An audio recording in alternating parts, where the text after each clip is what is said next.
When I was studying ancient Rome, one of the most difficult things for me to understand is how all of these ancient ruins fit together. But luckily, we have Dr. Bernard Fischer, who has built an extraordinary video simulation that allows us to move through this space. The difficulty is always twofold. First of all, that ancient city is now in ruins. So one problem we have is how do you go from the ruins to the way it did look in antiquity? Secondly, we only have random ruins. We don't have everything. So even if you could visualize what the Pantheon looked like or the Colosseum, they're a mile apart in the city. What was everything else? Most of it is missing. So the visualization is trying to put the whole city together. And so let's take a look. Okay. It is just beautiful. We're now flying low over the city, over the Tiber. It's a good place to start because, you know, the Tiber does divide Rome into two parts. And I see in the distance a very large temple. That's the temple of Jupiter Optimus Maximus, Jupiter the best and the greatest, which was the main temple of the Roman state cult. And it's on top of the Capitoline Hill, which because of this temple and some others was considered the center of the state cult and the state religion. So what moment in Rome's history have you chosen? This is notionally the year 320 AD, the peak of Rome's urban development, certainly in terms of public architecture, for the simple reason that the emperor at this time was Constantine the Great, and shortly after this year, he moved the capital from Rome to his city of Constantinople. Okay, so we're flying up the river, and after the Capitoline Hill, we see the Palatine Hill, another one of the 7 canonical hills of Rome. And the Palatine is obvious to anybody who visits Rome. If you're in the Forum, this is the great hill with the palaces. In fact, the word palace derives from the word Palatine. The Romans, as time went on in their history, said wherever the emperor is, there the palace is, or the Palatine. So the term palace got detached from this physical hill and came to just mean a place where the ruler lives. And actually, as we're flying past what is the Circus Maximus, I see the Imperial Palace. This is so large, it has literally enveloped the entire hillside. We have to remember this was not only where the emperor lived and his family with him, but it was also the center of government. Any important relationship between this enormous circus and the palace? They are, in fact, connected, and the emperor was a great giver of the circus games and could easily come down to the imperial box from the palace, or if he wanted, he could even watch the circus races from at the palace. So we're not talking about Barnum and Bailey. We're talking about sporting events. We're mainly talking about chariot races. Think Ben-Hur, the famous chariot race scenes. And there were also animal hunts, there were parades, religious processions, the triumphal procession. So let's go into the city proper. We know that Rome was this mercantile culture that had real markets. How much do we know about the daily lives of the inhabitants? We know a huge amount. We know about their hundreds of trades and professions, the different social classes. We know about their diet. We know about their longevity. The scholars have really reconstructed in great detail what everyday life was like. So one of the most impressive structures that I'm seeing is this aqueduct, this highway for water. Yeah, the Romans are famous for their aqueducts. They never could have had the big city of 1 million or even 2 million that we're now seeing without the aqueducts. It brought water in from 20 or 30 miles away in the mountains. They kept this gravitational system working by getting the sources up in the mountains, bringing it down into the city in the valley, which gave the force to the water. And they were able to somehow calculate a slope of even just 1 foot every 2,000 feet, which is remarkable. We don't know how they could measure so accurately so that the water kept moving gently downhill, but relentlessly downhill. There is this kind of ambition, this notion that man can control nature, does not need to build a city where the water is already, but one can actually bend nature to man's will. The Romans were remarkable engineers. They used the water for drinking purposes, obviously cooking and so on, but also a lot of these aqueducts ended at great fountains, but also in the great public baths.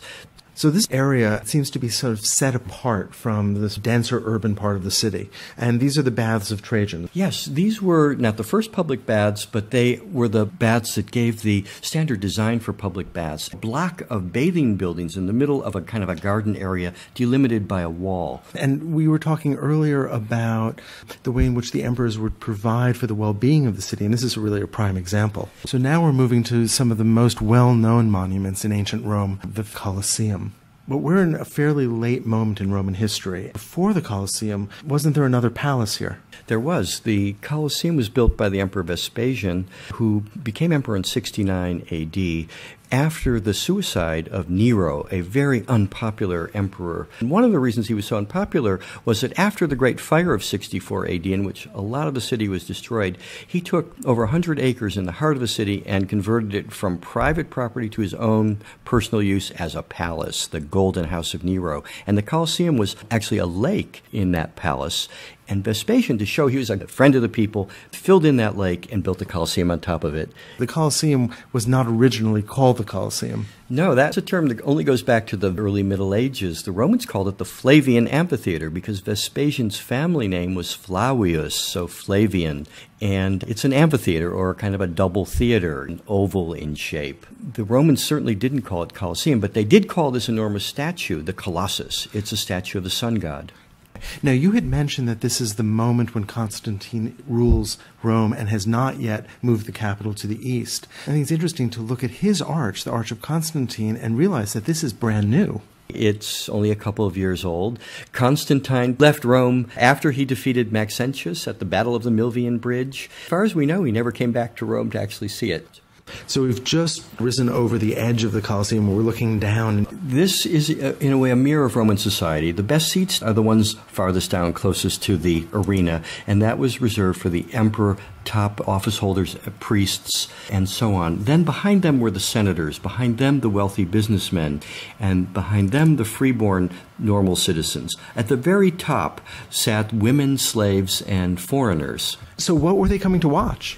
As we can see now, what's going on is the main thing that we associate with the Colosseum, the gladiatorial combats. Another thing that went on here that the Romans loved was hunts of wild animals. The third thing is the execution of criminals, often in very colorful ways that we would find very cruel. So let's make a left turn and move towards the Forum. What is that enormous temple? It's the biggest temple of the state religion. It's a temple of Venus and Rome. It was built by the Emperor Hadrian. It's actually interesting because it's two temples back to back. One part of it is dedicated to the worship of the goddess Venus. That's the one facing the Colosseum. The other to the goddess Roma. That's facing the Forum. And there seems to be a reason for that. Venus is looking at the Colosseum, which is associated with fun and games. Otium, the Romans would say, leisure. Whereas Roma is a more serious goddess. She's facing the Forum, which is the area of negotium, or business and work. Okay, so now we're moving over to the Forum itself. And we'll stop first at the Basilica of Maxentius, the last of the great civic buildings built in Rome before Constantine moved the capital. This is a huge structure, and if the word basilica is familiar to us, we often call churches basilicas now. For the Romans, it was a civic building used mainly for courts. The Christians adopted the building form because they worship inside. So they adopted this pre-existing building form and gave it a new content. So now we're moving into one of the most complicated parts of Rome, and especially when you try to look at the ruins and understand how these buildings related to each other. I always say the Forum is like the mall in Washington. It's a big open public space used for public events like parades and speeches. The buildings around that open space are also public, and they are courthouses and temples. Then on the Forum Plaza are, as in the case of the mall in Washington, monuments commemorating great men and important events. Adjacent to the Forum, private property was increasingly bought up so that each emperor could build his own forum, the so-called imperial, or fora of the emperors. We've made a full circle, and we're now looking again at the Capitoline. We're flying over the Roman Forum. We'll actually come back to it. We're flying over the Capitoline Hill. Now we can see the Temple of Jupiter, Optimus Maximus. And we're going beyond, back toward the river, where we find a big flat area of Rome called the Campus Martius, the Field of Mars. It was called that because in the Roman Republic, when there was a citizen army, the army would meet here and train. Now, we've just moved over this lovely squared pond, and we're looking at the flank of an enormously important building, the Pantheon. The rotunda, the round part, we wouldn't really see in antiquity. We would see the part that has the 8 columns across the front that looks like a traditional temple.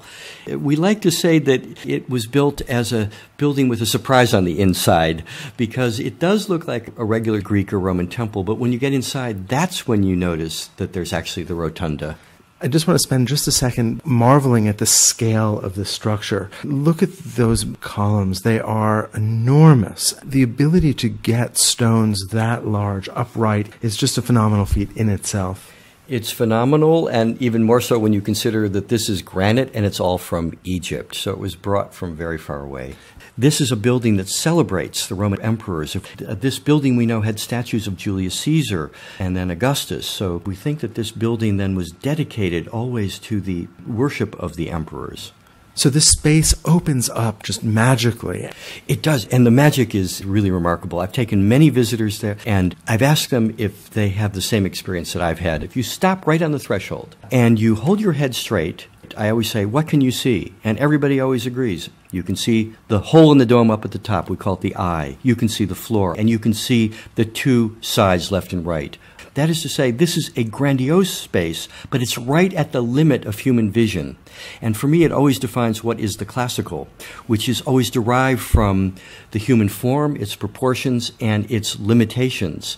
And by building a building that exactly corresponds to the limits of our vision, it ennobles us. It makes us feel as big and great as we can feel as humans. It doesn't reduce us. Had it been 10 times bigger, we would have felt ourselves reduced to the size of an ant or something. The building is obsessively concerned with circular form, but it also is concerned with squares. If we look at the floor, we actually see this play of squares and circles. And then, of course, there are the coffers that create this beautiful sense of rhythm. Absolutely. And notice we also there get the play of squares and circles, because these are square coffers that give us a semicircular dome.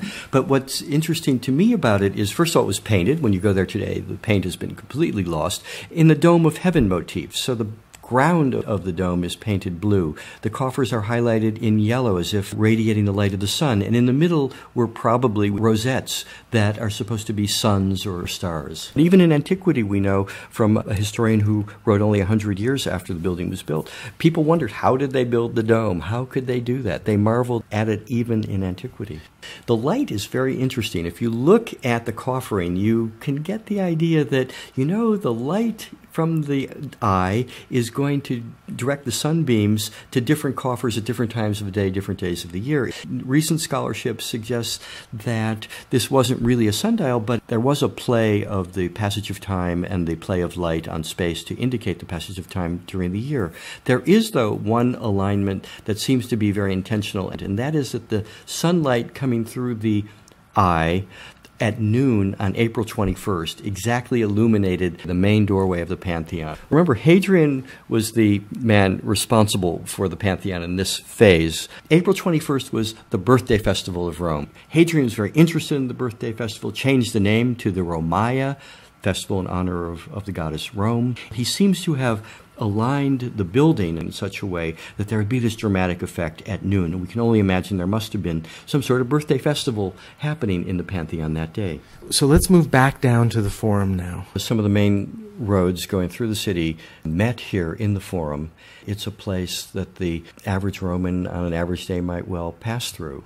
As the camera pulls back and we can really see the full extent of the city, you really understand how complex, how advanced this ancient world was. How many buildings were here, do we think? We have 2 censuses from the 4th century AD that suggest there were between 8,000 and 10,000 buildings here. We think the population might have been between 1 and 2 million. The total surface area was about 25 square kilometers. So it was the biggest city in the Western world anyway until 19th century London.